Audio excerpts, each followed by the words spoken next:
Hey everyone, welcome back to the channel. Today I'm gonna show you how to get Facebook Marketplace.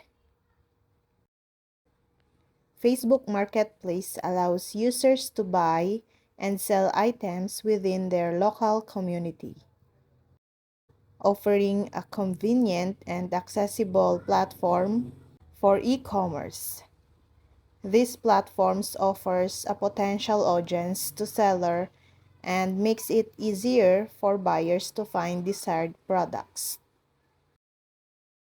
Facebook Marketplace also helps to foster a sense of community and connection among users.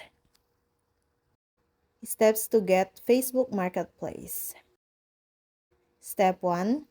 Open the Facebook app and tap the three lines hamburger icon on the top right corner. Step 2. Scroll down the page and tap on Marketplace. Step 3. Tap on Sell to create a listing. Note, you can create a listing on the vehicle, real estate, e-commerce, or any other category. Step 4. Tap on Categories to make a purchase.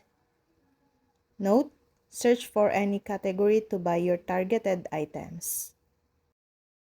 The marketplace is like a giant online shopping mall with multiple departments. And that's all. I hope this video helped you guys. For more videos, subscribe to our YouTube channel. Thank you for watching. See you again.